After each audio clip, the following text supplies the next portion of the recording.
tulungan na ako. Di mo yung... And that would be your score. 2. Dalawang bagsak. Ah, 3. O paano mga lasot? Sa nagli. Oh my God. Apat na bagsak. You're 5. 4-2. Really? You're not lying? Okay, apat na bagsak.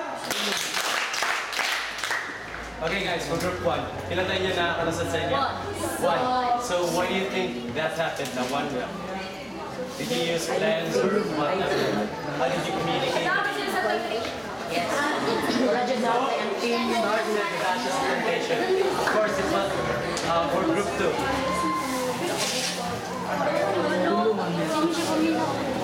Gulo mga nakasusunod.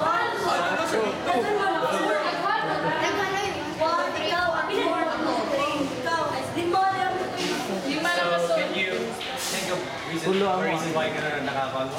What Yes. really art bug. So you just said like, God, may ka ng pagkagani mo. For group 3, pila nakalusot? 5. So why do you think nga na talaga na yung nakalusot sa inyo? What strategy or technique did you use? Strategy I'm the guide, so my strategy is i-follow, diba, na may mga temptation, mana siya, ayaw should follow din akong game. No,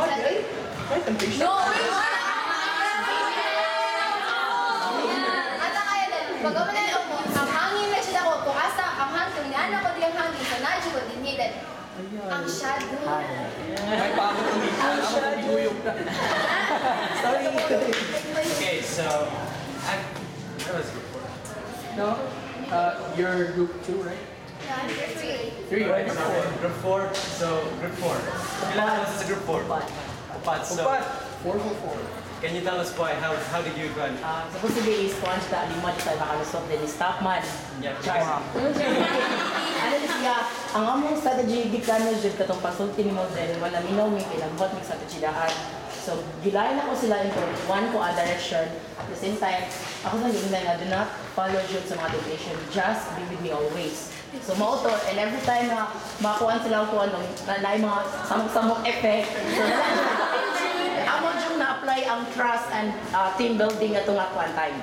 Alright. So actually guys, you ran to lang in purpose na night temptation.